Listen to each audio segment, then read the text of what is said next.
उनको आलू के छिलके छोल के और अंदर फेंकते थे।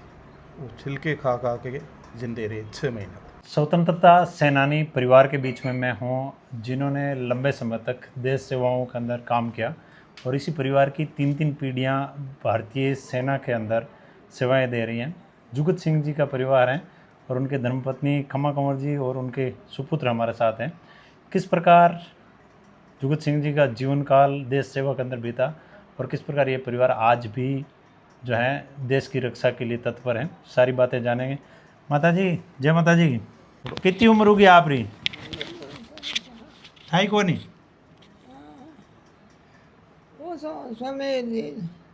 अच्छा, की बरो जन्म आपरो? याद कोने ना? हाँ। कितना उम्र हो गया माता जी? 98 हो गए। 98। अच्छा, अभी तो इतने दिन तो बहुत बढ़िया शरीर सही था, अभी थोड़ी प्रॉब्लम। आपके पिताजी कौन सी सेना के अंदर थे? ये राजरीप गंज। हाँ। अच्छा, कौन सी राजरीप में थे? ये 17 राजरीप में। कौन कौन से उन्होंने युद्ध लड़े थे?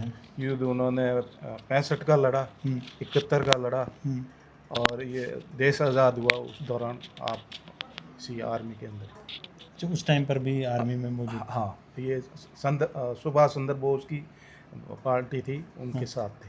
अच्छा, उनके साथ। हाँ, वो ये बाहर देशों में भी गए, रूस गए, अमेरिका गए, यूएस गए, और फिर हमारे नागालैंड के अंदर यहाँ आपस में लड़ाइयाँ हुई। फिर इनको जेल में बंद किया, अंडमान निकोबार में, काले पानी की जेल। वहाँ इनको 6 महीने तक कोई खाना पानी नहीं था।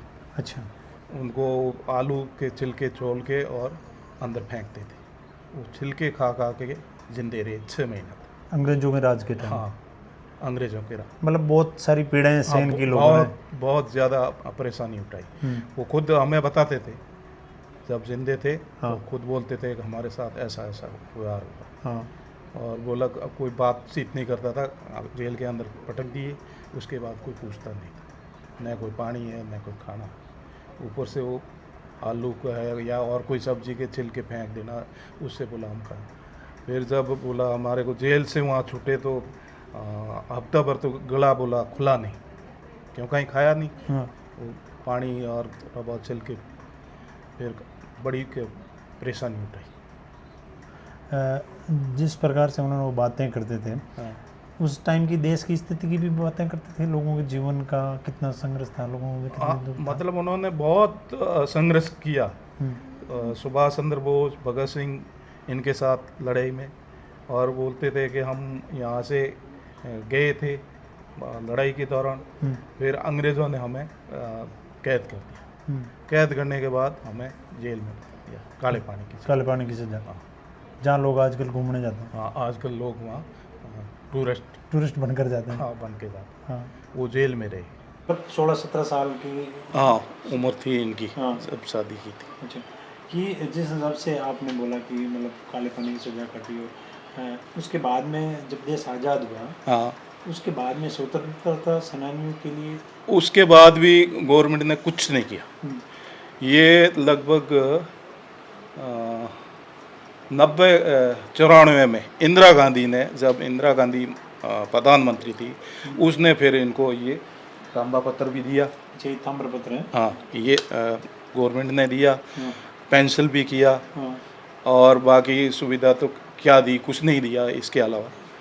इसके अंदर दोस्तों लिखा हुआ है, स्वतंत्रता के 25 वर्ष के अवसर पर स्वतंत्रता संग्राम में सम्मानीय योगदान के लिए राष्ट्र की ओर से प्रधानमंत्री श्रीमती इंदिरा गांधी ने ये ताम्र पत्र भेंट किया।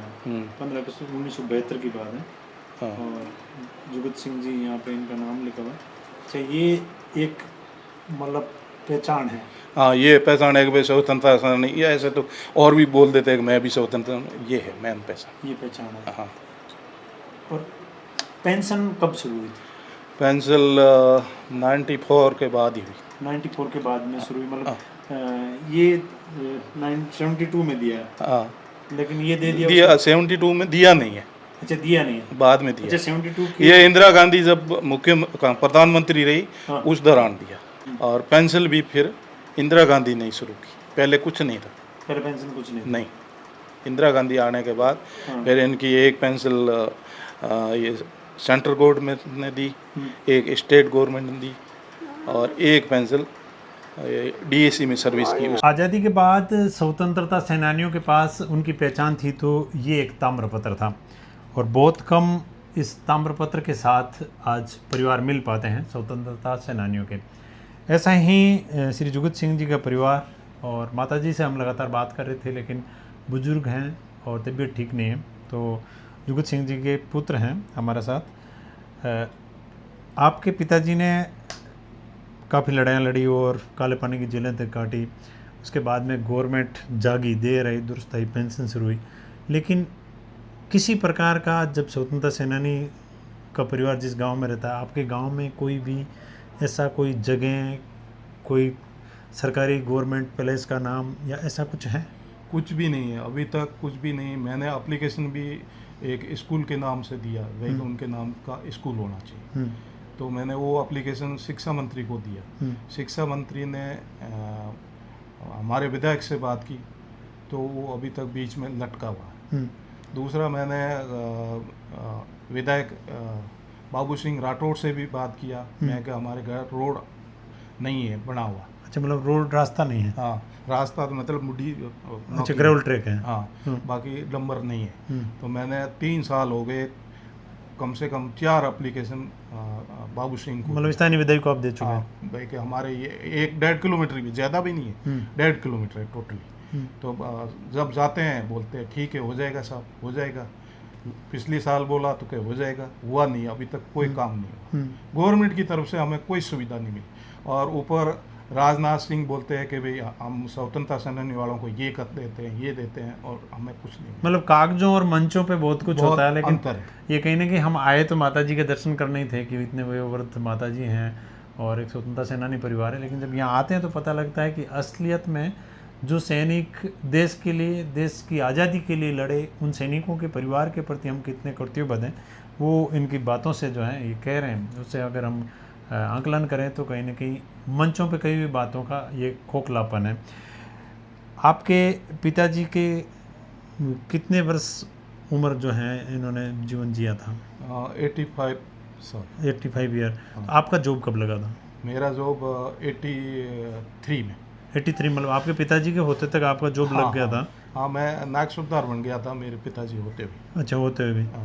तो आप परिवार से कितने लोग सेना में? हम 4 भाई हैं। हाँ। सबसे बड़े वो EME से ऑनरी कैप्टन से रिटायर्ड है। उसके बाद नेक्स्ट है वो उमेश सिंह मुखिया, गांव के मुखिया अपनी में रहते हैं। उससे छोटे वो ग्राम से BDO से रिटायर्ड है। और सबसे छोटा मैं हूँ, मैं ऑनरी कैप्टन से, जो सबसे हार्ड आर्मी होती है उसके अंदर मैं 30 साल सर्विस करके रिटायर्ड हुआ। तो यानी कि तीसरी पीढ़ी आज सेना के अंदर होते हुए भी ऐसे स्वतंत्रता सेनानी परिवारों के बीच में सड़क नहीं पहुंची। पानी का नल वगैरह आपके गांव? पानी का तो अभी नल अभी लगा, पहले पानी भी नहीं था। पहले तो बिल्कुल रास्ता ही नहीं था। मैं कलेक्टर तक जोधपुर गया तो उन्होंने SDM को फ़ोन किया, SDM उधर से बस रफा था, कोई कार्रवाई नहीं। फिर मैंने अपने जेब से पैसे दे के रास्ता लिया, बड़ी मुश्किल से। जिस हिसाब से इतने लंबे समय से आप भारतीय सेना से जुड़े हो, क्या सेना के कोई अधिकारी कभी कोई नहीं आया, न किसी ने बुलाया आज तक कि भाई स्वतंत्रता सेनानी है, ये जोधपुर यहीं है, ड्यू है, कोर है, कोई सेना अधिकारी नहीं आया आज तक घर के भाई यहाँ बैठे हम मिल लें, कोई नहीं। ये खाली कागजा में है, ग्राउंड में कुछ नहीं, जीरो है। ग्राउंड में कोई भी मतलब अपने सैनिकों से जिन लोगों की जिम्मेदारियां हैं, बड़े बड़े स्टेशन हेडक्वार्टर वगैरह जो जिम्मेदारियां दी हुई, कुछ नहीं, कभी संपर्क नहीं करते? कोई संपर्क नहीं आज तक। अभी तो ये अभी इनकी एज हो गई, अभी तो कहीं जा नहीं सकते। मैंने यही बाबू सिंह को भी यही बोला था, MLA साहब को, कि भाई हमारे घर रोड बनाओ। उनको हॉस्पिटल को ले जाना लाना मुश्किल हो जाता है, रोड नहीं है तो आना जाना बहुत मुश्किल होता है। और हम भी नहीं बैठ सकते, तो बुढ़े आदमियों को तो और ही मुसीबत, ज़्यादा परेशानी होती है। कर देंगे साहब, कर देंगे, यही बस जवाब क्या, कर देंगे।